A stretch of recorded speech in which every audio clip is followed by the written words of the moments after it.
Olá, meu povo, boa noite. Estamos aqui mais uma vez. Nosso segundo momento aqui no João Henrique Violão e Prosa. O nome é esse mesmo, Gabriel? Me confirme. Música e prosa. Música e prosa. Você vê que é um negócio aqui muito bem Decente. Estruturado, maravilhoso. A gente aqui está entre amigos, recebendo hoje, nesse segundo encontro, nada mais, nada menos do que um jovem que está mexendo com a nossa cidade, um cara muito gente boa. O nome dele ele não queria que eu falasse, tá, Gabriel? Mas olha só que nome lindo, cara. Fernando Henrique da Silva Uller. Vou falar de novo. Fernando é um nome musical, bicho. Fernando Henrique da Silva Uller. Ele tem 32 anos, ele é líder de jovens, ele é formado, eu não sei como é que ele arrumou tempo, tá? Escuta só, Gabriel. Ele é formado em teologia, formado em História pela UEM, formado em Geografia pela Unespar. Não contente, ele fez 3 pós-graduações em Gestão Ambiental, Educação do Campo e Métodos e Técnicas de Ensino. Além disso, ele ainda é líder de rede de células da Igreja. Fernando Uller, por favor. Boa noite, galera. Que privilégio, João, dos meninos que estão aqui comigo e conosco. É verdade. É um prazer estar com vocês. Que projeto fantástico.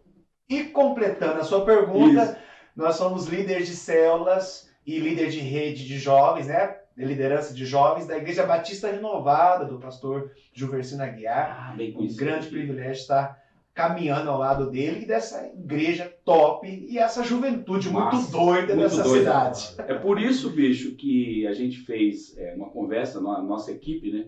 Nós temos uma equipe muito numerosa, são 3 indivíduos, mas nós somos representados por uma rede de mega empresas de ideias. Veja bem, são muitas pessoas, muitas ideias.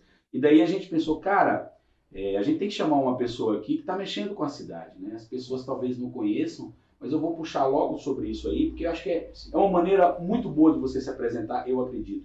Nós temos um movimento aqui chamado Crossfire. É um negócio em inglês, né? Crossfire. Fogo cruzado. Fogo cruzado. O que é o Crossfire, gente? A gente vê as pessoas numa praça, Isso. que é a Praça dos Pioneiros, fazendo um culto, Fernando. O que é o Crossfire, Fernando? Fala pra gente. Uma coisa que eu esqueci de falar, quero apresentar, né? Estou acompanhado aqui do nosso filhote espiritual, Daniel Zanelato, que vai estar com a gente aqui. Sou casado com a Maria Letícia Uller. Maria Letícia E Uller. sou pai da linda e preciosa Vitória Uller, de 8 meses. Eu não coloquei no currículo do cara, mas isso aí dá mais trabalho do que fazer com processo. certeza. Do que tudo isso. Maravilhoso. Galera, o negócio é o seguinte, Crossfire Movement é algo que o Senhor colocou ao nosso coração há mais ou menos 3 anos. Nós invadimos a Praça Pioneira. Tudo legalizado, é um movimento que ele é registrado na prefeitura, nós temos toda a parte burocrática, né? Desde a guarda municipal, meio ambiente, protocolo geral, enfim, é um movimento que ele é muito bem estruturado, organizado. É um movimento que é um braço do Ministério Conexão Jovem, da Batista Renovada, que a gente entendeu que nós precisamos também ser a igreja de fora das 4 paredes. Isso é interessante. Eu acho que nós somos comissionados a essa aventura, Claro. que é sair das 4 paredes. Fala pra mim, Fernando, do fundo do teu coração, aquele momento lá da igreja, o Sim. Crossfire, que é assim, um grupo de jovens cantando, alguns fazendo um testemunho, enfim, Sim. tem um direcionamento cristão. Sim. Aquilo eu posso dizer pra você, é um templo? Com certeza. Primeiro que nós, a igreja, somos nós, né? E independente, João, do local, se nós estamos num templo, né? Se nós estamos na praça. O ID é independente do local, independente de quem e como nós vamos fazer. A palavra é imutável, mas a estratégia são as mais diversas. Opa. Então, a Praça do Pioneiro ela se tornou, pra gente do Crossfire, o último sábado durante 2 anos e meio. E Uma vez no mês, Fernando? Uma vez no mês, o último sábado, e agora nós mudamos. Este ano, 2020, nós estávamos indo, né? Agora nós tivemos que parar Claro. por uma direção do COI, Sim. né? Até uma direção até superior que vem da Claro. OMS. Não aglomerarás que a vitória chegarás. É isso aí. Então nós estamos parados e então nós invadimos a Praça Pioneira. Então nós temos ali das 8 até no máximo 9h30, 10 horas, um louvor ao vivo, uma pegada muito gostosa. Tem um sonzinho, tem um uma sonzinho, a bateria, o pessoal gosta a moçada, de fazer o melhor mesmo. E nós temos a palavra. Então, não é tão somente eu que delibero a palavra, mas são os jovens, porque é um movimento da juventude da cidade. Eu entendi. E é interdenominacional. A nossa cobertura é Batista Renovada.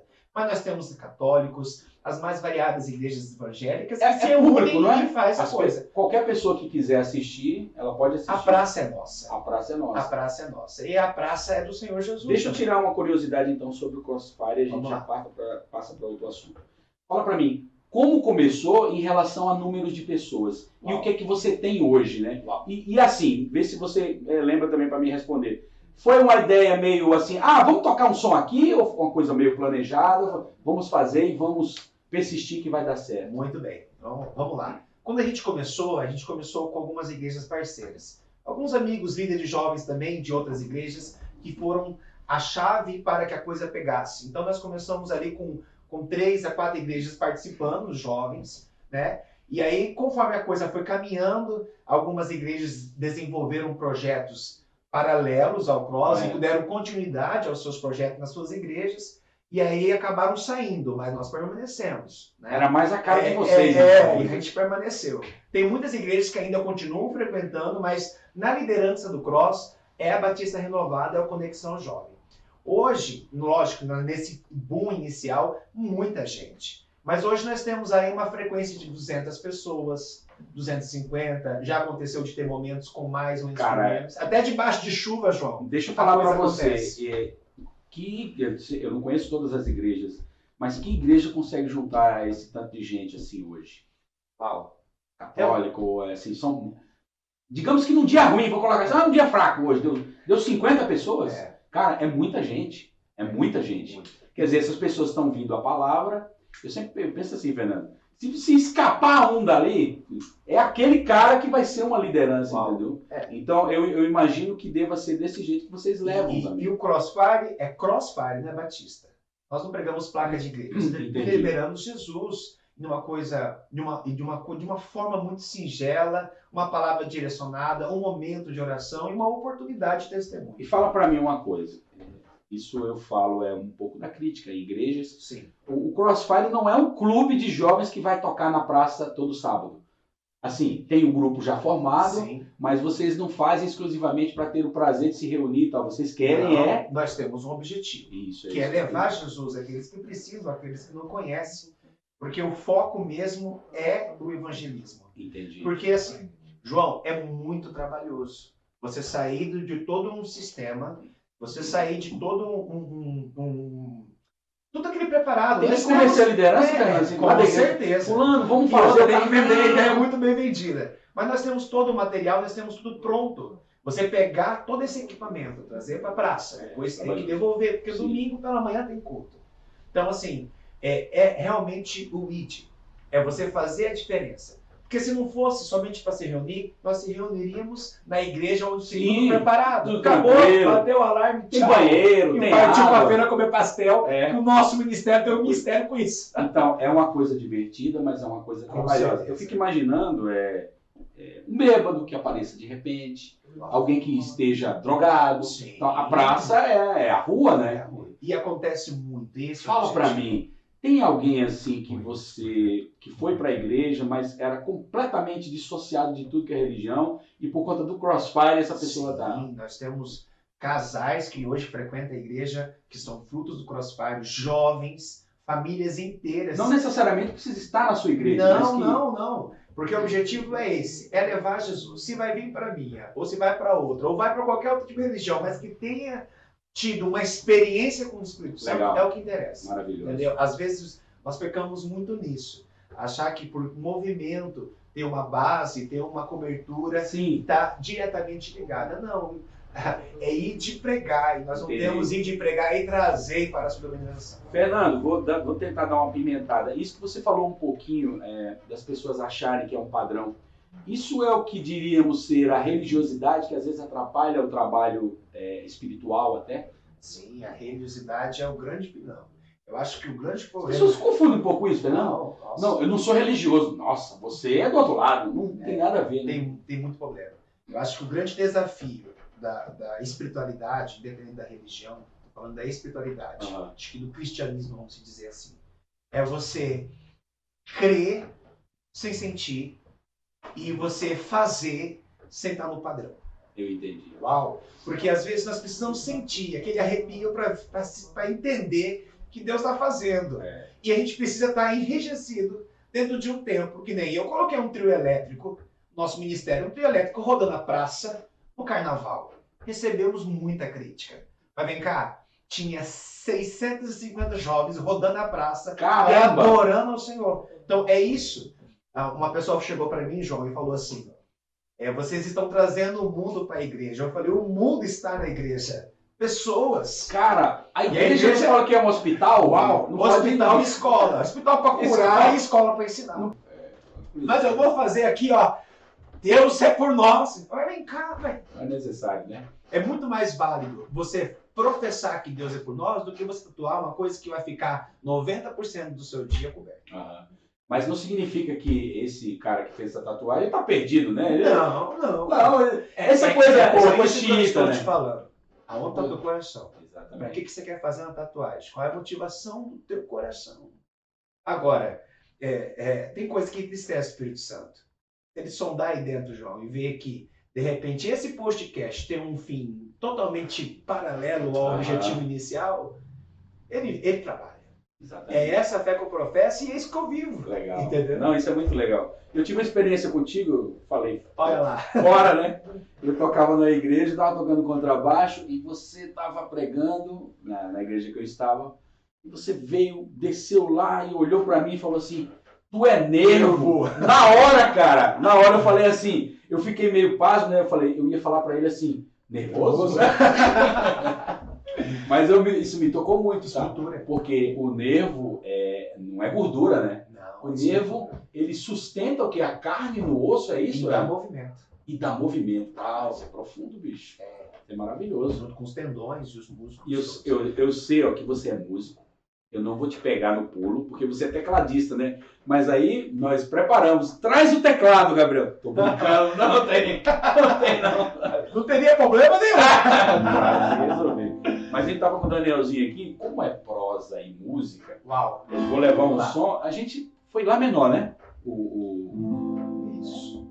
O Lindo És. O Lindo És é uma coisa meio, diria os budistas, que é coisa meio é um mantra. Mas é um negócio que fica, né? Lindo, lindo, lindo és.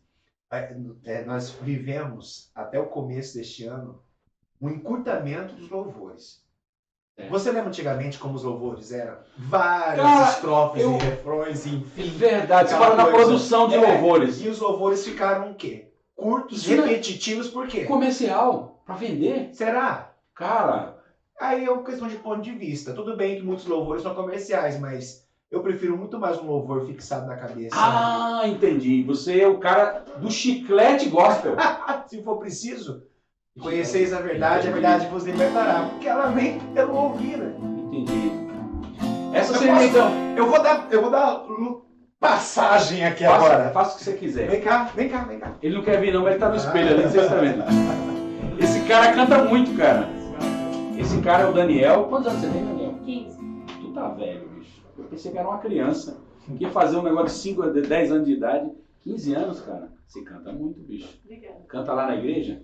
Toca algum instrumento? Não. Violão? Toca agora que eu tô saindo. Tô brincando. Vamos fazer o que a gente fez. Fica à vontade, tá? Tá. Lindo, lindo és. Glória, glória a Jesus.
Sim, senhor.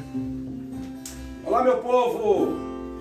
Desculpa aí pra galera. Desculpa aí, meu povo, a gente tivemos alguns problemas aqui.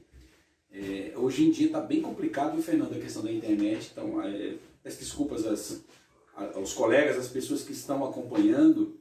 E lembrando que está gravado o nosso podcast, João Henrique, Música e Prosa. É isso aí, Gabriel. Isso aí, garotinho. Estamos aqui com Fernando Uller, um jovem de apenas 32 anos que tem um trabalho muito bom, muito interessante, relacionado a Jesus Cristo, a Igreja Evangélica Batista Renovada. Mas é um trabalho aberto. Iniciamos falando do Crossfire, que é um movimento na Praça dos Pioneiros, e a gente já conversou de tudo um pouco. O Fernando já contou um pouco da história dele, já deu praticamente aqui um testemunho de sua vida e o trabalho que ele tem hoje, mas eu queria, Fernando, continuar o nosso bate-papo. Tivemos um som também com o Daniel, um cantor maravilhoso de apenas 15 anos que ele trouxe aqui, a gente vai levar um outro som depois. Mas eu queria, Fernando, falar agora, todo mundo está tendo algum problema em relação à pandemia, né? O financeiro, o problema de locomoção, enfim, a vida ela está continuando. Mas eu falo, como é que está a cabeça das pessoas, a cabeça do crente? Especialmente hoje. Como é que está trabalhar com isso? As pessoas querem ir para a igreja, não podem ir. Alguns querem ficar em casa, não querem ir mais para a igreja. É verdade, João. A gente tem percebido o seguinte, a gente pode tudo, menos ir para a igreja. A gente pode ir para a feira da caixa, vamos dizer, a gente pode ir para a loja de R$1, a gente pode ir para a loja de 99, a gente pode fazer as compras. Gente, o mercado é um caos. Né? A gente pode ir para o mercado, mas quando fala ir para a igreja, a gente está com um receio muito grande. Né? Um receio muito grande. Então aí entra aquela questão, né? Enfim, da comodidade. Da comodidade. Né? Ficar em casa, final de semana então. E o pastor lá manda o filminho e vai ser do mesmo jeito. Porque nós estamos, lógico, pelo menos na nossa igreja, está tendo 4 cultos presenciais. Na verdade, acho que até 5, mas enfim. No domingo nós temos 3 horários. E aí temos, além desses 3 horários presenciais, tem um culto online. Então, mas a gente vê muita resistência em ir para o templo, por causa da pandemia, o risco e tal. Mas a gente pode tudo, menos para a igreja. Então, duas medidas, enfim. Mas o momento é delicado, né, João? O momento... E eu estava pensando, até estava conversando com você, qual é a nossa posição nisso tudo. É verdade. A posição do cidadão, do político. Qual a posição do pastor hoje? Da pessoa que lidera um grupo de pessoas que falam de Jesus Cristo, da bondade e do amor, da tolerância. Como é pregar para essas pessoas hoje? Uau! Eu vou falar enquanto líder, não enquanto pastor, mas a gente vê também como os pastores têm procedido na cidade, né? É um momento de reinventar, é um momento de se reler. Tava falando como antigamente, na década de 80 e 90, não podia ter bateria na igreja. Nossa, imagina, né? Como muitas igrejas que vêm do tradicionalismo... uma guitarra? Tem uma guitarra. Uma banda? Beatles dentro da igreja, não é verdade? Mas enfim, até pouco tempo, bania-se o culto online. As missas online, que estão acontecendo em excelência pela cidade, a Igreja Católica trabalhou muito bem isso. Não, e alguns evangélicos também. Sim. Mas era algo muito distante, de rede grande, de cidade grande, de Tinha igrejas volume grandes. imenso de pessoas, né? R.R. Soares. Isso, mais ou menos por aí. E agora, se demonizava muito. Até porque o novo, ele causa estranheza. E hoje, a igreja que não se reinventou, travou. A igreja que ela não se leu, que ela não se releu, que ela não se adaptou. Agora, a pandemia na parte espiritual, como a sua pergunta nos leva a isso, ela nos fez buscar mais, orar mais, jejuar mais, a depender mais de Deus, desenvolver mais fé e principalmente a empatia, como é o projeto das marmitas na cidade. Entendi. Se você colocar no lugar do próximo e fazer a obra.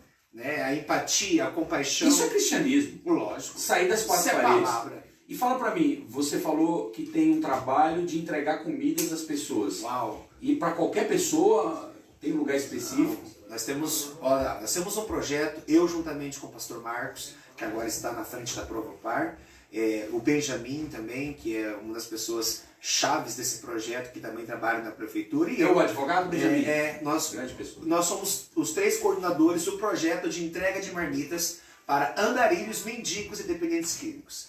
Pessoas que estão desalojadas, que estão no tempo, ainda mais agora que esfriou. Imagina hoje, cara. Uma Uau! pessoa, como é que Nós temos 14 equipes.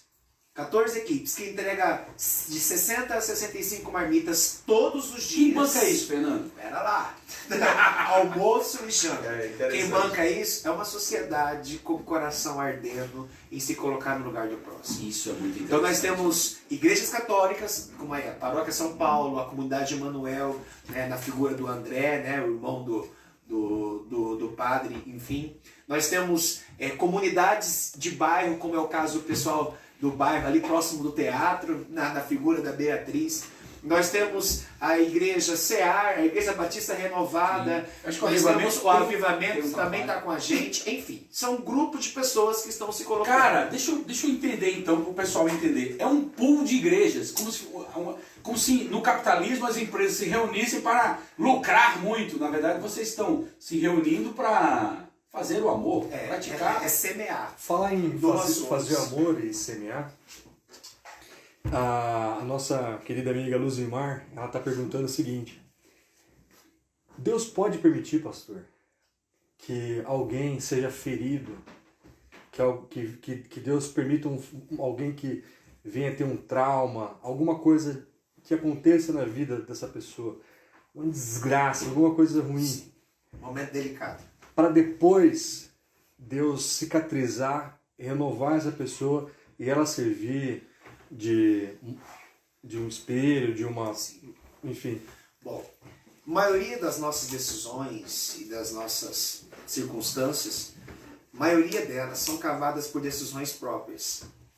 Lógico que há um contexto, lógico que há um momento na qual nós somos inseridos, lógico que há circunstâncias da vida que nos chega. O dia de deserto, o dia de vale, o dia de deserto, o dia de caverna, são momentos muito delicados. Mas também são no deserto que Deus se revela. São instantes, você está fazendo uma alegoria de momentos que você está só. Não, em um momento que você está passando, porque é uma grande luta, um sofrimento. O deserto, imagina, Uau, no deserto, vou morrer. Deus não tenta ninguém. Agora, o sofrimento é inerente do humano. Certo. Ei, o dia mal faz parte de nós. Agora, o sofrimento é optativo também.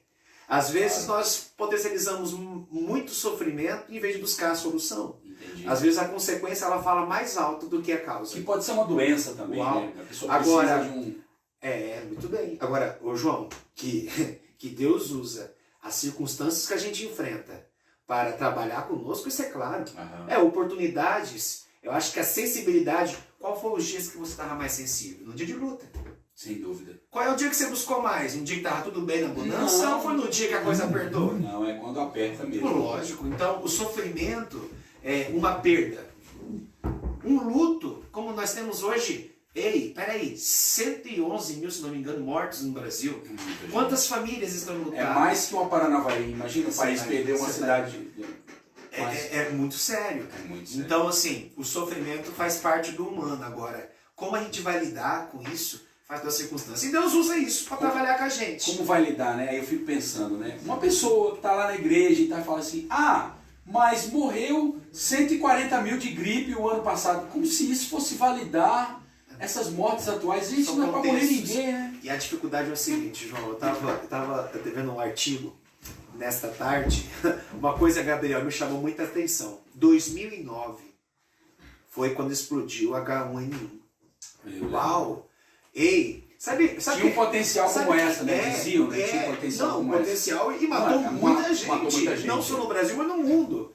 E agora nós temos a questão do Covid-19, que tem a mesma letalidade e bem maior até, uma expansão e a propagação, tá voltando, enfim, ela é sazonal, enfim, vai e volta, aquela coisa toda. Só que em 2009 até 2012, apenas 16% da população tinha smartphone. Uau! Essa informação faz toda a diferença. Em 2016, 64% da população mundial tem smartphone. 2020, só no Brasil, nós somos hoje, em brasileiros, João, Nós temos 211 milhões Tem de mais brasileiros. telefone Nós do que estamos gente. chegando à casa de 211, passando ali um pouquinho. Habitantes. Oscilando, né? Para mais, para menos. Mais telefone tem Mas mais. sabe quanto? De smartphone no Brasil hoje? Ah, 250. Rodando, funcionando com registro nas operadoras? 230 milhões de smartphones. O cara tem dois, o cara tem um que não usa, enfim. Qual que Todo mundo qual que tem é o problema da Covid? Qual que é o problema do momento? Esse inchaço, esse boom de informação, de fake news, de informação desencontrada, esse acesso. A globalização Meias é verdades, perversa. meias mentiras. Sim, sim. O Newton Santos, que era um geógrafo, o professor Maravilhoso. puxando pro lado da Negão. geografia. Maravilhoso. Newton Santos falava que a globalização era perversa. Por quê? A globalização encurtou espaços, encurtou tempo, Reduziu. trouxe culturas, mas facilitou essa propagação dessa cultura conturbada. Então essas informações, as pessoas estão um pouco andricas cada dia mais. Cara, o capitalismo, ele precisa de uma parcela que morra para ele sobreviver. Uau. A globalização nada mais é do que uma materialização do capitalismo. Com Então, certeza. o capitalismo é do mal, ele precisa matar a gente para sobreviver. Claro, a gente vai achar coisa boa em tudo, vai achar em tudo. Mas a gente estava conversando, Fernando, sobre a questão mental das pessoas. Sabe o que eu estou percebendo mais? As pessoas ou querendo estudar, ou querendo fazer análise, tá uma coisa muito louca. Mas na verdade o mundo está muito mudado, né, cara? Então fala pra mim, esse mundo agora, ele mudou por conta de um efeito globalizante, que foi o número de aparelhos, ou porque o ser humano pirou mais? Ou é tudo um conjunto de coisas? É um conjunto de informação, desse peso, desse excesso de informação. É um conjunto de insegurança, por quê? Nós estávamos preparados para uma guerra entre as Coreias. Verdade. Nós estávamos preparados para que um terrorismo de uma forma tão Soltasse significativa uma bomba como atômica. aconteceu na França, voltasse a acontecer, inclusive aqui no Brasil. Ninguém fala mais disso, né? Nós estávamos preparados até para uma iminência de uma terceira guerra, quando Trump tomou algumas decisões caloradas em relação à Coreia do Norte. Nós estávamos preparados para a terceira guerra, e nós estávamos até preparados para uma invasão alienígena. É verdade. Mas nós não estávamos preparados para um inimigo que chega, que chega sorrateiro, que você não vê, ele não se apresenta formalmente. Ei, eu estou contra, entendeu? E ele só quer uma coisa, né? Destruir. E eu vi uma frase de um atleta francês, achei muito interessante. Claro que tem, diante de tudo isso, tem muitas coisas cercam a questão de sobrevivência, de trabalho e tudo, mas ele dizia assim: eu nunca se pôde vencer uma guerra tão facilmente. Uau. É só ficar em casa. Porque imagina se a gente estivesse numa guerra, a gente ia estar bem pior, porque na guerra, os países, o quem você luta, eles querem território, eles querem o teu terreno. Esse vírus, ele só quer pegar seu coraçãozinho lá e desligar ele quer te matar. E o povo entrou num colapso. Né? Isso que eu queria tocar, a eu questão quero mental. entrar nisso. Acho que as A pessoas... gente não aprofundou muito na responsabilidade nossa ainda, eu acho que pode ter mais. Mas vamos lá, questão mental. Vamos hoje. lá. A pessoa, esse novo normal. Nós não estávamos preparados para esse novo normal, que de normal não tem nada. Dentro daquilo que a gente viveu. Tem gente que diz, o durante Xeriac falou assim: eu vivo em quarentena há muito tempo. Do trabalho para casa do trabalho, estou em quarentena. esse novo normal, né? Esse novo horizonte, esse novo rumo, é isso que nós estamos seguindo daqui para frente. Nós não estávamos preparados para isso, né? Para esse inimigo velado, como eu disse para vocês. E a gente tem que reler. As pessoas, ela precisa se organizar. Esse trabalho home office. Isso, eu faço muito isso, sou advogado. Eu estou lecionando ao vivo, das 7h30 ao meio-dia, sem parar. Eu quero falar disso, tá? Depois que você terminar, fala, João, pergunta então. Dando aula ao vivo, tive que me reler, me reinventar, né? E as pessoas não souberam lidar com esse contexto todo, né? De você parar esse caos que virou o comércio, que virou a indústria, que virou a economia. A gente comendo mais, né? E sabe uma coisa, João? Vendendo mais comida. Isso. Por quê? Ansioso. Você sabia que, segundo a Organização Mundial da Saúde, a OMS, o Brasil é o país mais ansioso do mundo? Você tá brincando? Segundo a OMS, o Brasil é o país mais ansioso do mundo. Ou seja, nós já tínhamos problemas emocionais. A nossa realidade política estava muito delicada. A economia do país com crescimento PIB lá embaixo há anos. tentando agora se reinventar dentro dessa política nova que nós estamos vivendo. E aí o que acontece? Vem um boom, um baque desse. O povo pirou. Na questão espiritual, Apocalipse 3 fala sobre os frios, mornos e os quentes. Ah, isso é interessante. Vamos pensar um pouquinho aqui junto? Isso é muito legal. Isso Ó, os frios são aqueles que não conhecia. Esse contexto é aquele da cidade, que era uma cidade, acho que era uma cidade meio bancária, era uma cidade... Recebia água quente e água fria. E Isso é interessante esse contexto, isso, que é e quando historiador. e quando chegava a água na cidade, que era sazonal também, o que acontecia? As águas se misturavam e as águas ficavam mornas. E quem logo bebia Isso, né? tinha essa repulsa. Jesus fazia esse comparativo. isso, com Deus o mundo. usa através, né, na vida ali de João esse contexto para falar assim, ó. Novo Testamento. Novo Testamento está em Apocalipse, que se chama revelação. E aí ele está lá e fala assim, olha, porque vocês não são frios e nem quentes, mas por ser mornos, vomitar-te-ei da minha boca. É o meia boca. Ele está É o falando nem lá, assim, nem ó, cá. você que não é lá nem cá, e eu vejo na espiritualidade o Covid, Gabriel, agindo nessa área. Os frios são pessoas que estavam fora, ou pessoas que não conhecem essa espiritualidade, tiveram a oportunidade de voltar e conhecer. Os quentes, aqueles que estavam numa pegada bacana, tiveram a oportunidade de desenvolver uma intimidade jamais vista, um negócio muito louco, né? E os mornos que estavam dentro, mas com o coração em outras Vou coisas, ficar em casa. não aguentou a peteca. Cai fora. 90% dos Entendi. mornos sobre esse momento e sobre essa cobrança toda não aguentou. E na sociedade é assim. Muitas pessoas desenvolveram transtornos, até que os psiquiatras estão falando, pessoas com depressão, Muita coisa nova, né? pessoas com momentos emocionais, com distúrbios emocionais, estão sofrendo demais com essa Cara, matéria. eu imagino, tá? Ainda mais o Brasil sendo um país mais ansioso. Você é Não, ansioso, João? eu tô sou te ansioso. entrevistando agora. Eu sou ansioso. Eu acho que eu sou ansioso, mas eu tenho umas paranoias. A gente tinha um amigo que era baixista, nosso, ele me chamava de paranoia delirante. Era meu apelido carinhoso que o Leomar tinha comigo, né?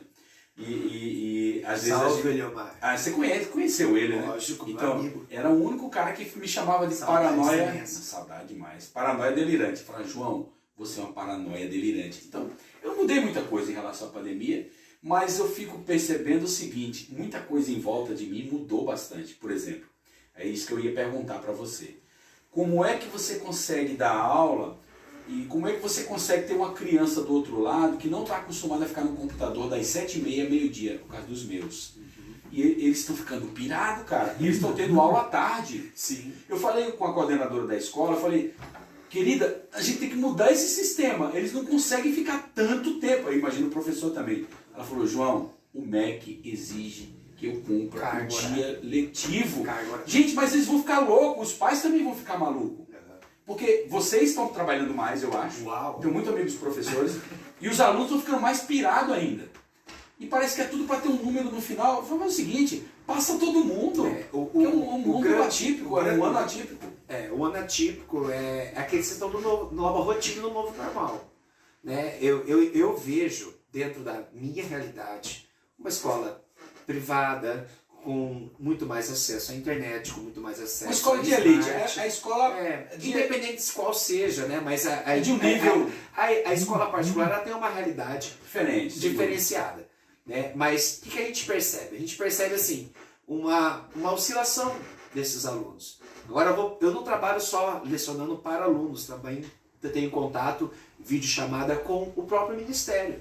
Né? Entre a liderança de células, as células que eram grupos em casa, familiar, Isso não é presencial. exclusivo de professor-aluno. Não. De uma realidade num todo. A gente teve que reinventar. As grandes empresas estão se reunindo à distância, né? Porque tem que respeitar o O cara pelado na live, ele chegou. eu do Rio de Janeiro, se não me engano. Ele não viu, cara. É uma realidade A diferente. coisa é complicada. Aquele mundo ali, né? Imagina, eu não sei quantas pessoas devem estar nos assistindo, mas isso vai ser gravado e depois, o universo ali é o limite. Acesso. Né? Tá? A língua portuguesa ou não, a pessoa traduz. E dependendo do local e onde subiu o vídeo, até a legenda em outros idiomas automático. Mas, João, os alunos tiveram que se reinventar, o professor mais ainda. E a grande tacada do professor, ele é o professor mediador. Ele tem que facilitar o processo. Não tem como eu cobrar de uma forma tão incisiva, Não pode entrar na mas neura. também não tem como deixar a coisa rolar de qualquer jeito. Entendi. Então, os professores, Aliás, quero mandar um abraço para todos os meus amigos professores e para todos os professores. Conheço Tiveram bastante. que se reinventar. Cara, E em tempo recorde, porque não dá para você pensar muito. Você tem que Cara, fazer. fala pra mim, tem professor, acho que um dos maiores medos, a gente faz curso de oratória, um dos maiores medos de um professor em início de carreira, imagina que seja enfrentar aquela sala com 20 alunos, 30 Sim. alunos. E hoje que não tem 20 alunos, 30 alunos, por que vocês reclamam? Que louco, né? Ser professor não é fácil, cara? Eu já... Mudou alguma coisa não ter os alunos presencialmente em relação a ter um controle maior? Ô João, eu já dei aula, já lecionei para Sala Vaticano, né? Numa das escolas aqui da cidade, eu dava aula no ensino médio na Sala Vaticano, com 200 alunos em sala de aula. Microfone, né, de auricular e a coisa acontecia. Já dei aula também numa sala com 5 alunos, na rede pública e estadual, num distrito da cidade. E nas nossas salas em torno de 30 a 40. Agora, todos esses alunos também estão ali na sala de aula virtual. Eu consigo ver todos, consigo falar com todos. Tem conversa também. Você faz esse exercício mental também, senão você vai ficar Mas maluco. também, eu também preciso. O mesmo professor com a mesma didática de sala, de saber controlar a aula e saber conduzir, ele tem que fazer a mesma coisa com a rede social e com a aula digital. Carol Silva está mandando parabéns pela profissão linda, pena que é pouco valorizada no nosso país. Tem pergunta, Gabriel? Vamos deixar nosso convidado agora. Vamos apertar ele agora. Pede pro pessoal fazer pergunta. Gente, ó, façam perguntas aí mesmo onde está assistindo. Pergunta pro Fernando Uli qualquer coisa. Ó, vou fazer de novo uma pergunta aqui, vou ler a pergunta que eu não Vamos tinha lá. conseguido ler. A primeira pergunta é o seguinte: Pastor, eu gostaria de saber do pastor se Deus pode permitir uma desgraça na vida de um filho cristão exatamente para que a sua ferida seja usada para curar outras pessoas. Para curar outras pessoas. Ah, tá, mas a questão uma maior... pessoa que sentiu a dor e teve sua ferida cicatrizada, agora pode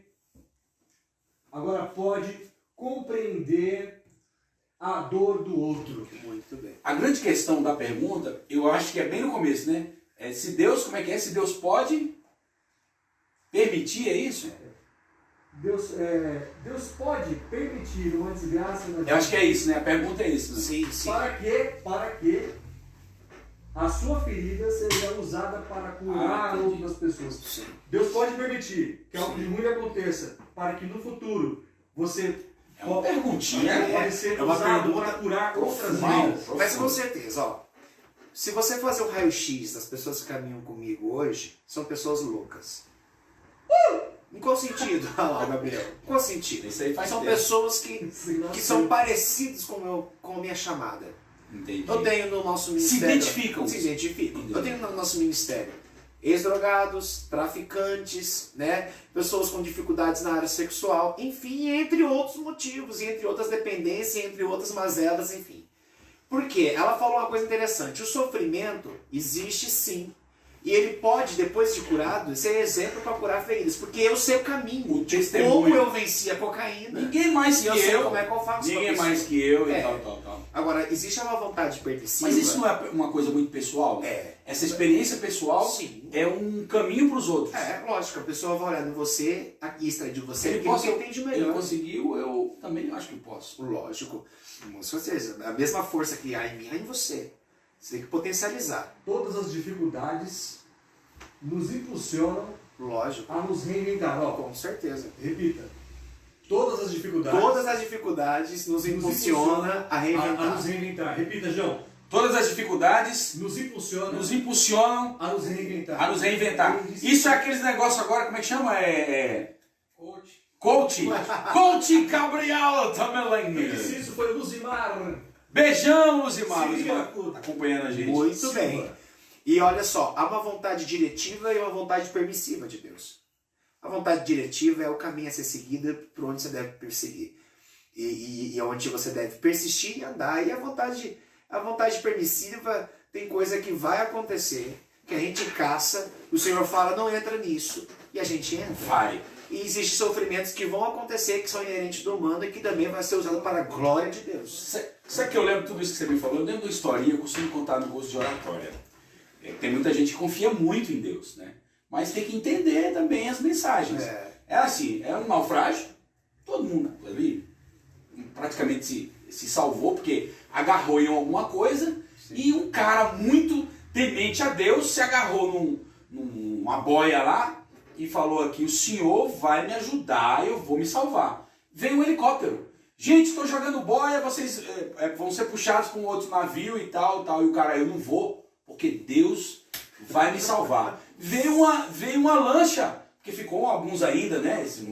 Veio uma lancha, pegou uns 4, 5 e o cara falou, eu não vou nessa lancha porque o senhor vai me salvar. O cabra morreu, chegou no céu, mas Deus, rapaz, falei de você, eu quero honrar seu nome, você salva. Falei, meu irmão, aí Deus manda na lata, né? Te mandei um helicóptero, te mandei uma lancha, boinha e tudo, você não foi, cara. Mais ou menos falta por de aí. sensibilidade, né, João? Deus age em detalhes. Ele faz, ele dá oportunidades, porque a gente às vezes quer que a coisa saia conforme o nosso coração deseja. E não vai ser assim como a coisa vai funcionar. A gente não entende muitas vezes. Às vezes está no seu coração, pode estar no coração de Deus, mas que vai prevalecer a vontade dele. E as formas que ele trabalha são completamente diferentes das nossas. Aqui que seja feita a sua vontade. A sua vontade. Nossa. Agora, isso é um perigo. Você está esperando somente, né, aquela unidireção se Deus trabalha na pluralidade da coisa. Uhum. Né? Às vezes o cara quer aquilo lá, fala, não, tem que ser ao 12:15, com sol no lateral tal, que eu vou receber a mensagem de Deus. Então é do jeito que eu quero, né? E as pessoas não se preparam também para estar sensíveis. Né? Gabriel, tem pergunta aí, não? Por enquanto não. Vamos fazer um som, você fica à vontade. Tô em casa. Você pode dar o lugar para o nosso cantor maior, nós vamos levar um, sabe o quê? Um Deixa Queimar. O Deixa Queimar é uma coisa meio chiclete, não é? Mas é muito lindo, né? Isso mesmo. Posso falar uma coisa sobre essa questão? Da música, você fala? Porque é o seguinte, muitas vezes a gente... O pessoal tá ouvindo você, né? A gente tem preconceitos, sobre algumas coisas que são relativamente novas. Só que nem esse estilo worship, né? Ele já é antigo, tem mais de 10 mil anos esse negócio. Que se chama mantra. Os mantras, né? Eu acho que as canções da Bíblia são pequenininhas, elas vão cantando e repetindo. Os salmos, né? Eram cantados, então assim, não importa se a letra tem 60 páginas, ou 60 letras, ou 60 segundos de estrofe. O importante é estar cantando e ter conteúdo, né? E a gente comentou aqui fora que o mais importante, o Fernando falou, nos louvores é a letra, né? O importante do louvor é a letra, né? Tem um louvor de adoração, né? E outra coisa, nós não vivemos por ritmo, vivemos por letra. Essa questão, a rocha na igreja, no culto do jovem, vai ter a rocha. Cara, mas pagode gospel, para God. Nós não vivemos por ritmo, vivemos por letra. Isso é verdade. E é muito importante. Heavy metal do Senhor, que eu falei. Zé Cabaleiro. Tem. Heavy metal. Tem rock do Senhor, tem reggae. Cara, tem umas bandas de gospel, de louvor e tal. Mas olha, você é novo, eu tô com 52, nós temos 20 anos de diferença ali. Mas, cara, outro dia, um amigo me passou um som que era Tim Maia por 270 gospel, lindíssimo, mas é um soul, um Tim Maia, um samba rock e tal. Mas o que se toca hoje no Brasil em relação a gospel é uma coisa meio usada, é um popzinho, né? Um pop. Mas antigamente era o quê? Olha só, o João e Gabriel, Evandro, tá aqui comigo aqui. Cara, você sabe que o Brasil ele é ridicularizado em questão de produção de louvor. Sério? Um número pequeno, você fala? Em questão não tão somente de número, mas pela cópia que nós somos dos americanos. Eu também acho. Nós somos ridicularizados. Olha só lá, nós não temos a capacidade de fazer louvores na mesma proporção. Brasileiro. Mas nós temos capacidade de traduzir e copiar o mesmo ritmo. Isso é verdade. E comprar os direitos. Então assim, tá precisando de pessoas que compõem. Entendi. Porque eu fico vendo a produção secular, essa quantidade de sofrência, a quantidade de arrocha, de sertanejo, de pop que se produzem no país, mas a questão gospel muito pouco. Isso é verdade, hein? Tem uma pergunta aqui, Pastor Fernando Loller. Como funciona essa nova visão de nossos ministérios de Casa de Paz e Células? Uau! Como funciona essa nova visão de nosso ministério de Casa de Paz. Uau. Isso é um termo específico, Fernando? Casa de Paz? É um projeto que nós vamos desenvolver agora, ainda mais nesse novo momento. Nós temos a nossa igreja é uma igreja em células e não de células, que tem diferença. Em células. Em células. O corpo da igreja, o coração da igreja é as células na casa e nós temos nossos cultos, onde a gente se reúne em comunhão, buscar no templo. Mas nós vamos vir agora com uma pegada nova que vai somar as células, que as células continuam, e é um projeto maravilhoso, que é a Casas de Paz. Lá em Lucas 10, Jesus comissiona 70, algumas traduções falam 72, para ir de casa em casa, de dois em dois, para achar as casas de paz. Casas de Paz. Casas de paz. Os mormons fazem isso há 300 anos. Vai lá, os doisinhos. Isso. Nós já vimos muito isso, sabe com quem? Com os testemunhos de Jeová, que bate nos domingos de manhã, que são um trabalho de excelência, tá? É verdade. Os caras Você podem quer estar chovendo, chovendo, podem estar sol, eles estão de terno e faz toda a diferença. Né? Mas vamos voltar aqui.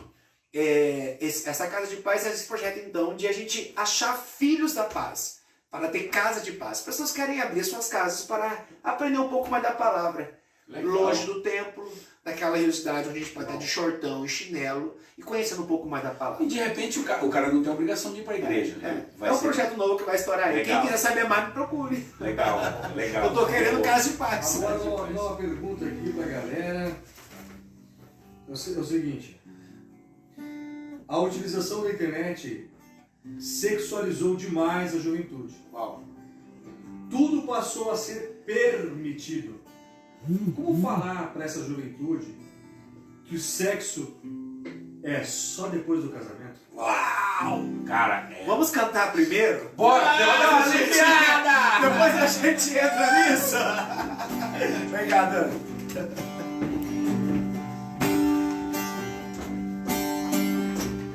Ouvi o meu Senhor bater na porta e o meu coração queimou.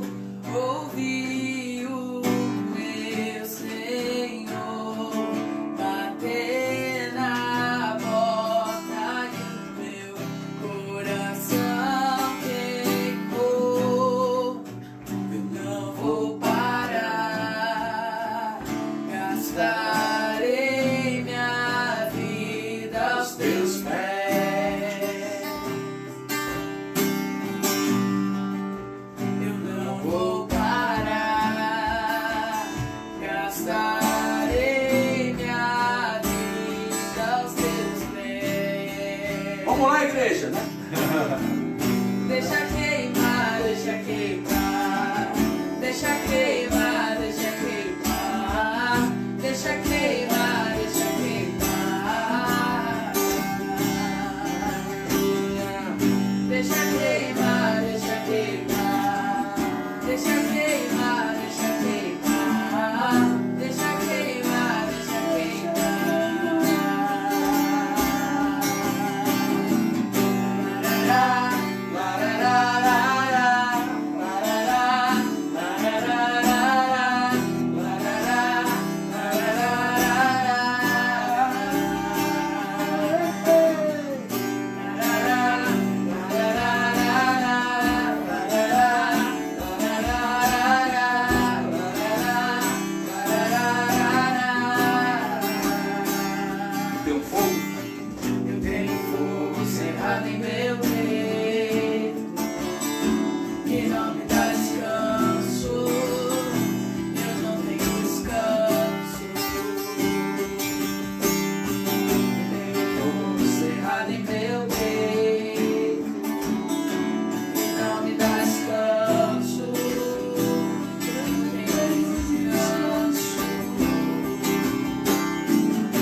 gente vai até amanhã, né? Bora, queridão. Rapaz, o pessoal tá aqui falando Bom demais. coisa linda, louvado seja nosso Deus. Amém. Glória. Deus é maravilhoso. É isso aí. Fernandão, vamos pra gente encerrar agora, é isso? Essa parte pra gente dar um encerramento. Eu não sei quantos minutos nós estamos aí conversando, mas uns 40 já por aí. Nesse novo formato tem meia hora aí. Temos mais meia hora ainda. Nesse Já formato, foi. não, já fomos meia hora. Legal. Mas Fernando, continuando, né? A gente já falou de loucura, do mundo atual, nós já falamos de projetos que dão certo, não é? Fala pra mim, qual o futuro desse cristianismo no Brasil? A gente tem ideia, será que a gente consegue saber o que vai ser isso no ano que vem? Eu falo isso em relação ao que a gente está vivendo hoje, né? A gente consegue projetar mais ou menos como é que vai ser a nossa comunidade em janeiro de 2021? Você lembra o que aconteceu no dia 11 de setembro As Torres Gêmeas. de 2001? Eu estava na 7ª série. Quando eu cheguei em casa, uau, ao vivo, estava lá. As torres foram atingidas, eram umas 10h20 por aí. A história mostra isso pra gente, os relatos. Eu lembro que eu cheguei meio-dia, tinha acabado de cair a primeira torre, se não me engano.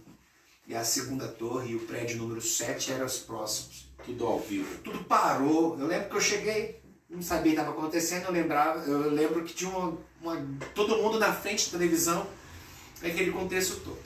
Esses tempos atrás eu estava estudando e eu fui perceber a história, o avivamento das igrejas nos Estados Unidos.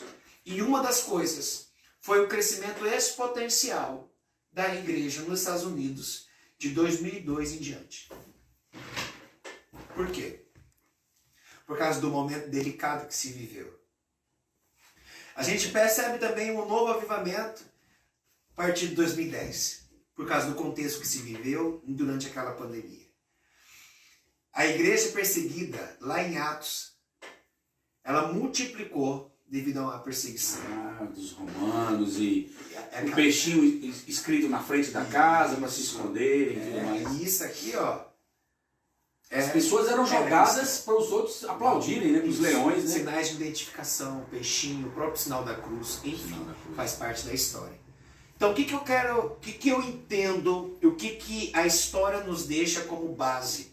É que bem provável a gente viva realmente esse avivamento que nós estamos clamando. Entendi. Então, obviamente que a gente entende que o contexto faz a gente procurar mais. E muita gente que estava longe, João, está voltando, como eu disse, com os frios. Enfim. Então a gente percebe que um grande avivamento já está sendo gerado. Nós temos vivido isso. Pessoas se ligando, pedindo oração, querendo voltar, liberando perdão, vivendo um momento que tem entendido. Então, a minha oração e o contexto nos deixa entender o seguinte, é que a gente tem a oportunidade de viver um tempo de colheita jamais visto. Para quem está sensível a isso. Para quem está sensível a viver o novo, e não uma religiosidade. Mas vai acontecer. Entendi. Então, a projeção para as igrejas é que dentro desse novo normal, a coisa flua de uma forma exponencial. E eu estou crendo nisso. A gente já está percebendo esse caminho. Então eu fiz o paralelo com o 11 de setembro, porque depois de uma luta, de um momento delicado, as pessoas estão sensíveis. A gente fica sensível espiritualmente. Mas esse modelo de evangelização, como a gente está fazendo agora essa entrevista, esse modelo ele vai mudar também, vai continuar? Você acredita que as pessoas vão voltar para a igreja? Eu acho que o número vai ser pequeno das pessoas que não querem. Eu quero só online. Aqui tá bom. É o momento de novas estratégias. É o momento da igreja se reler, sair da zona de conforto. Tem um problema dentro do cristianismo chamado zona de conforto e zona de interesse. Entendi. Muito sério. Às vezes eu pego pesado em algumas coisas. E assim, eu sou conhecido também como um cara que refuta essas coisas. A zona de interesse é o que mais mata a religião. Aliás, a religião ela foi criada em uma zona de interesse, né? E a zona de conforto também, porque é muito, sabe a última ceia na Bíblia, lá em João 13, que Jesus está sentado na mesa, de repente Jesus levanta, pega as bacias e vai lavar os pés dos discípulos, inclusive até de Judas, que ele até o último momento ele ama. Sabe por que ele fez isso? Porque ele tava falando assim, vocês gostam de mesa, vocês gostam de ser servido, mas pegar a bacia, encher. E eu servir. sou a pessoa que vocês não iam imaginar que eu ia fazer isso. A minha oração é para que caminhe perto de mim pessoas que Entendi. queiram bacia e menos mesa. Entendi. Entendeu? Acho que essa é a releitura. Pessoas que querem servir. Jesus fala, eu não vim para servir. Eu não vim para ser servido, eu vim para servir. Entendi. É que ele quer ser o primeiro e ser o último. E você sabe que você estava falando um pouco de... Você até explicou, né? Porque que o fundo da igreja, a maioria é preto, né? É. É que é uma crítica que fazem, que as igrejas estão virando boate, esse tipo de coisa, né? E eu estava imaginando aqui, muita gente traz a igreja para o mundo corporativo, como uma empresa. É o seguinte, é um grupo de pessoas que, é o seguinte, tem que pagar água, tem que pagar a luz. Se o pastor não trabalha, aquele ali é o trabalho dele, tem que pagar ele também. Para mim isso é tudo muito normal, entendeu? Lógico. O que às vezes eu entro em debate com algumas pessoas por exemplo, você tem uma igreja, uma denominação que está formada ali há 25 anos. As mesmas pessoas que fundaram estão ali há 25 anos. Eu até, discutindo com alguns amigos, eu fiz uma imagem. Não sei se você já viu a imagem dos gansos, dos pássaros voando. Não sei se eles voam em triângulo, né? Porque o primeiro que está voando, ele vai lá para trás porque ele quebra o vento. Então quem está na frente bate mais com o vento e quebra o vento. Então aquelas lideranças, num dado momento que eles cansam os pássaros, eles vão lá para o fundo para que uns novatos possam assumir a quebra do vento. Né? E eu não vejo isso hoje em muitas igrejas, eu vejo aquele tradicionalismo. Também acontece na igreja católica também. O pessoal que cuida do dízimo, o pessoal, as carolas, até aquele mesmo povo há 30 anos. Vem um padre, vem outro padre, vem um pastor, mas é aquele mesmo pessoal. Isso eu acho que tem um pouco a ver também com esse novo modo de vivenciar o cristianismo, né? De se trabalhar. Você tem que chegar... É difícil, eu acho muito difícil, para quem é tradicionalista, chegar para o mundo, né? E dizer assim, olha, eu trago uma palavra para você.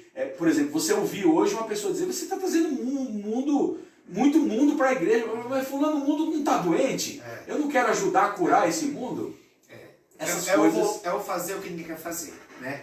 A pessoa falou assim, nossa, mas o mundo, né, dentro da igreja, o mundo está na igreja. E Jesus, ele veio para isso mesmo. Quando ele estava sentado com os pecadores e os publicanos, os fariseus, que tinham a posição, e os escribas, ele falou assim, ué, você está muito doido? Esse cara tá louco, ele tá aí sentado com o pecador? Que isso? Para esses que eu vim. É aqui, meu irmão. Pera lá. E aí ele usa aquelas parábolas da ovelha perdida, da dracma e do filho, falando assim, ó, médico, né? Tem gente que tá perdido, que sabe que tá perdido, mas tem gente que tá dentro, que tá mais perdido, não sabia, como é o caso do filho mais velho. E assim, exatamente. Você que é historiador, eu acho que tem umas coisas muito interessantes na Bíblia, né? Não sei que passagem, mas da história, você, por favor, me corrija. Quando Jesus ascendeu, né, ficou 40 dias na terra e tal. Depois que ele foi, os discípulos meio falaram, poxa vida, e agora, né? O homem foi embora, acabou o nosso trabalho. Não, cara, tem que trabalhar, tem que correr o mundo. Salvo engano, Pedro achava que o evangelho era para pregar só para os judeus. Depois Paulo vem e fala, meu irmão, peraí. Os gentios têm nesse negócio. Tanto que ele está pregando em Espírito Santo, pega todo mundo na igreja. Dá uma lapada e... Mauro quer saber, aqui para fechar as perguntas, Mauro quer saber como que está funcionando, como que funciona a nossa relação às autoridades instituídas em relação às direções pandêmicas. Olha lá. Isso é muito interessante. Uau! Ele está falando sobre a questão de respeitar as direções. Como é que tá? O culto está aglomerado, não está? Independente do culto aqui, eu acho que a nossa grande dificuldade é a obediência.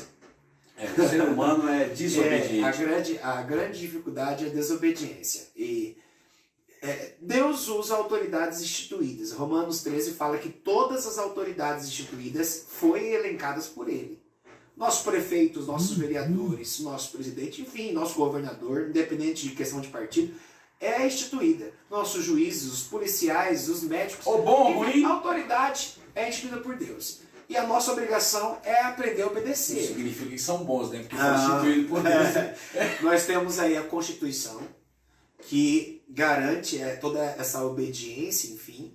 E ainda mais agora em época pandêmica, né, a Constituição fala que se eu desobedecer a direção que estão dando em questão pública, das nossas autoridades públicas, é de 1 mês a 1 ano de reclusão com multa. E se essa desobediência em época pandêmica, das direções vindas das autoridades, for por parte das pessoas que trabalham na parte médica, né? Médicos, enfermeiros, tem agravando de 1/3. Quer dizer, a desobediência gera queda. Né? Eu vi, logo que começou a pandemia, um grupo de jovens que estavam desobedecendo a pandemia, Evandro, foram beber. E aí, agora puxando para o lado espiritual, Sim. foram beber, e aí estavam bebendo, voltando para casa, bateram o carro, morreu 5. Se eles tivessem a obediência em casa e respeitando a quarentena, não tinha acontecido. A desobediência gera queda. Ô Fernando, e aí? Isso aí era minha mãe. Minha mãe falava muito isso, né? Mas vem cá, vai ter gente que vai dizer, tá vendo? Deus castigou. Não, Deus castigou não. Deus não castigou, mas a legalidade foi Eu tenho uma aberta. pergunta para fazer. Vamos lá, fechando as perguntas, é um dos donos do programa. Ele pode. Nessa linha editorial. Eu não gosto, é mais uma pergunta desabafo. Eu acho que o trabalho que vocês fazem com os jovens é muito importante, porque assim, um dos motivos que me distanciou muito da igreja durante muitos anos é a palavra temer a Deus. Uhum. Eu acho uma forma de você ensinar o jovem a gostar de Jesus, de Deus, de uma forma errada, que é a forma que os nossos pais aprenderam, né? Uau. Do medo. Muito né? bem. Então eu acho legal vocês usarem muito mais a palavra amor Uau. do que trouxe temer a amor. Deus. Eu escuto muito isso ainda na minha família. Ô, Evandro. Eu tinha essa dúvida, das mas pessoas. O temente a Deus. Mas é uma Eu questão acho que aí é uma de- coisa, eu gostaria de saber de que forma vocês Uma questão de trabalham expressão, essa isso. desmistificação do temer a Deus. Ô, Evandro, com poucas palavras, relação com teus pais. Fala pra mim. Boa, ruim, mais ou menos, mediano, experiências chatas, Sempre ruins? foi mediana. Mediana, mas mais pra menos. Mais pra mais. Mais pra mais, mas sempre foi mediano. Bom, às vezes, qual que é o problema do cristianismo? Nós temos a referência de paternidade muito forte. muito forte quando a gente fala de Deus em relação aos nossos pais, porque a nossa referência de paternidade vem dos nossos pais. Às vezes a gente fala em temer a Deus e essa questão de paternidade bloqueia um pouco. Mas o temer a Deus aqui, ô Evandro, eu vou desmistificar um pouco teu coração. Lógico, a obediência, a reverência, mas o temer a Deus é você estar debaixo dessa autoridade nessa busca de intimidade. Porque quando você fala temer, o temor e Pensa num temor, Deus cruel, né? não, é a busca da intimidade. O temer a Deus é falar assim, pera lá, existe alguém acima de mim que a Bíblia não fala, a Bíblia não cita, Evandro, onipresente, onisciente, Também não. onipotente. Também não. E nem fala trindade. Também não. Mas a Bíblia testifica que ele tem todo o poder, que ele tem toda a ciência e que ele sabe de todas as coisas. Então, eu falo para os jovens que quando eles vão pecar, eles costumam fazer isso aqui, né? Olhar para o lado, olhar para frente, olhar para trás, mas esquece de fazer isso aqui. Deus está vendo. Uau! Então, o temer a Deus não nada mais é do que você desenvolver intimidade. Porque Deus está muito mais preocupado com a sua intimidade com Ele, o respeito a Ele, Você a busca e concorda- aberto o coração. Esse é o temor. Você concorda que o sentido que era usado essa palavra no sentido equivocado? Antigamente? Às vezes é inflexão, né? Você tem que temer a Deus. É. Você tem que temer a Deus, meu irmão. A flexão, a forma como você fala é outra coisa. Cuidado, viu? Deus vai te Qual que é a castigar. função das autoridades instituídas, espiritualmente falando, das autoridades eclesiásticas? É deixar claro aquilo que às vezes falta clareza. Então, às vezes, pecam muito em falta de instrução, falta de conhecimento, falta de se preparar e também se colocar numa posição de ouvinte. Tem muita gente, João, que gosta de falar, mas também não se coloca na posição de ouvir. E palavras têm peso. Palavras, se ela mal colocada, mal expressada, ela mata e Está bloqueia. no nosso curso de oratória. Não sei se o Gabriel vai lembrar. Existem 3 coisas que jamais voltam na vida: a flecha lançada, a palavra dita e a oportunidade perdida. Ah, é verdade. Quando você falou sobre intimidade, cara, você falou uma coisa aí que talvez o pessoal perdeu aí, que é intimidade. Perdeu essa hora que você falou, perdeu essa chave que você disse aí. Porque se você tem intimidade, você não precisa ter medo, Lógico. né? O amor lança fora o medo. O amor lança fora o medo. O amor é poderoso. E assim, Fernando, eu quero deixar o espaço agora final livre para você ficar à vontade. Eu quero dizer às pessoas que nos ouviram, que nos viram, que fiquem à vontade para assistir a nossa próxima live. Vai ter um convidado também, os especial, diretoria, especial, a diretoria. Todos são. Mas vamos falar de tudo um pouquinho aqui. Eu sempre, a posição de trazer o Fernando, eu sempre achei muito interessante, acho que ele tem que voltar. Ele vai conversar mais, voltar a falar mais dessa moçada aí, que tem coisa que eu não te perguntei, bicho. Tem uns negócios mais cutucantes que eu não te perguntei. Deixar para uma próxima. Falando de jovem, né? Jovem tem essa coisa que é bonita pro cristianismo, né? A ousadia, né? Sim. Gostar de lutar. E eu quero agradecer a presença de vocês. Obrigado, Evandro, Gabriel, Daniel, que levou um som com a gente. Eu deixo o final, vou tocar uma música bem antiga. Depois que o Fernando se despedir, eu vou levar um som chamado Eu Navegarei. Esse é fera. Fernando, fica à vontade. Foi um prazer ter você aqui. Prazer maravilhoso. Eu quero agradecer a oportunidade, dizer que é novo pra gente esse formato, mas o povo tá ali, ó. eu acredito que vocês tenham recebido da mesma forma como eu recebi. Coração aberto e peço perdão, né? Por alguma falha ou por algum contexto fora do contexto, mas muito obrigado. Quero agradecer ao Gabriel, que, olha, a tua equipe é insistente. Te convenceu, O cara. Gabriel é uma figura. O Evandro, acho que quando falou comigo, ele sentiu minha insegurança. Mas que privilégio, Evandro, Gabriel e João, Danielzinho, sempre tá comigo onde a gente vai. Enfim, eu quero deixar uma palavra de bênção. Fica à vontade, meu irmão. Deixar uma palavra de bênção. Fica à Lógico vontade. que o podcast convidou o Fernando, o líder, o jovem, o crente, mas eu quero deixar uma palavra final, como também forma de gratidão a este momento que eu passei aqui com vocês, que é número 6. No começo da Bíblia, nós temos o livro de Números. E número 6 traz uma bênção maravilhosa que eu gostaria de passar para você que está em casa. E Posso você que fazer tá um fundinho nos ouvindo. musical? Ótima ideia. Pega legal? Meu Então, Deus. Ei, a minha oração é que você seja abençoado, que nesse tempo de Covid, eu sei que tem passado muitas lutas, dias difíceis, mas eu sei que o Senhor tem sido bom e fiel, porque até aqui nos ajudou. Eu quero deixar uma palavra pastoral. Não sou pastor consagrado, mas sou uma liderança eclesiástica e eu creio tão somente que nós temos autoridade suficiente para deliberar a palavra do Senhor. E a palavra em número 6, do versículo 24 em diante, diz: que o Senhor te abençoe e te guarde, que o Senhor faça resplandecer o seu rosto sobre ti e te conceda graça, que o Senhor volte para ti o seu rosto e te dê paz. Eu abençoo a tua vida, a tua família, abençoo esse projeto maravilhoso, Amém. João. E o João, o Gabriel e o Evandro vai estar comigo sábado. Opa! Olha a igreja. Comigo lá no ministério, que vai ser os primeiros lugares ou os últimos, né? Vocês que escolhem. Mas, ei, o Senhor é bom e a sua misericórdia dura para sempre. Não está contente? A vontade dele é boa, perfeita e agradável. Ele pode todas as coisas. Assim como fez na minha vida, continua fazendo na vida desses meninos muito doido, vai fazer na sua também. E me procure nas redes sociais, viu? No Instagram, no Face. Fernando Uller. Todo sábado, João, para me encerrar, já tomei conta da live. É sua. Todo sábado, às 18 horas, eu tenho uma live ao vivo no meu Face, você pode participar comigo. E às 20 horas na igreja. Aleluia! Valeu! Deus abençoe! Eu navegarei Canta com ele aqui, filho. Vai lá.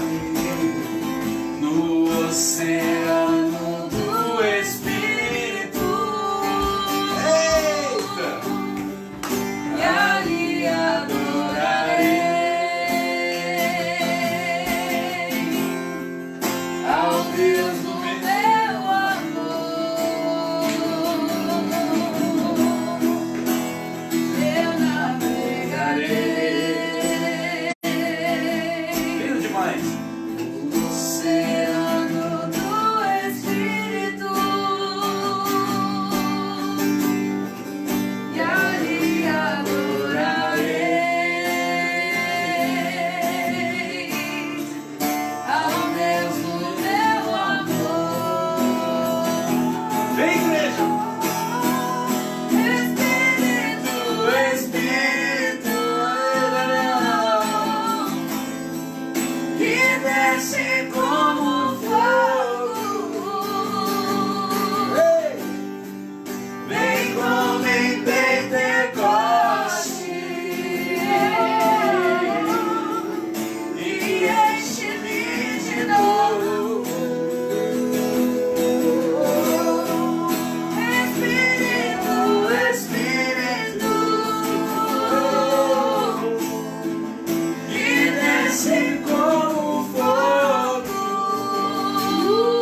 próxima. Deus abençoe.